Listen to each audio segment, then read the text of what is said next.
So, did you have a little bit of a challenge in choosing which one of the four shapes, a cube, a pyramid, a wavy line, or a ball? Or you're like, maybe, I don't know, I'm kind of confused, Mark. I'm not really sure which one. Or maybe you thought, this is like such a stupid test. I mean, either one of those, it's okay. That does help us to understand, one's personality, because there's a personality that we refer to as an inner-outer quadrant personality or a chameleon personality. If someone says, I don't know the answer, or this is a stupid test, that reveals actually the person's personality. They tend to be what we call, again, a chameleon, an inner-outer quadrant. The reason they don't like the test often, or they're not sure, is because they see themselves in all four. So, well, I kind of see myself here and kind of here, kind of here. Our greatest strengths as a chameleon personality or an inner quadrant personality is our flexibility. One of our greatest weaknesses would be our flexibility. We have the ability to be able to be any one of the four personalities. We can be analytical at times, we can be driver at times, we can be an expressive at times, or we can be an amiable at times. We can be anything, and that's good. But it also has a weakness as well. When an inner outer quadrant personality, a chameleon personality, is when they're hot, we're really, really hot. And when we're not, we're not. Why is that?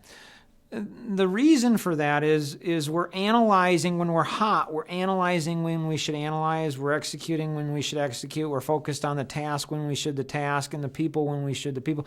It's like a symphony. I mean, people look at us and say, man, that is amazing at what you do and how you perform. So when we're hot, we're really hot.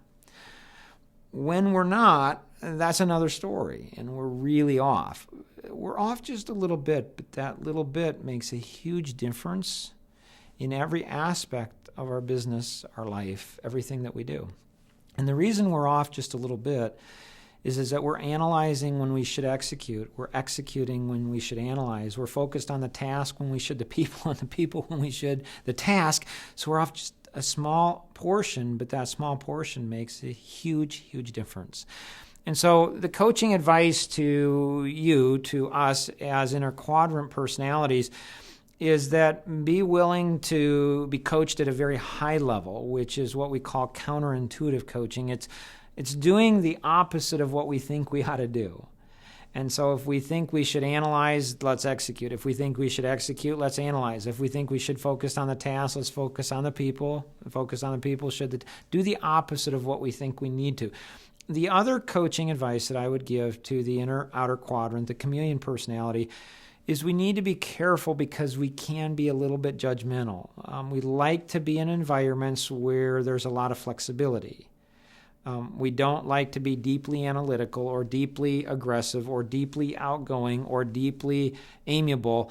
And so as our organizations grow, as we see greater success, we need to have individuals in those extremes, and we can judge those individuals because we can say, everybody ought to be like us. Everybody ought to be flexible. And so as we go forward in learning about personality masteries, there are so many things that we can learn because we have so many gifts as an inner outer quadrant. We'll learn how to have some of the outer quadrant skills and strengths, and that will change our business and our life forever. Have a great day.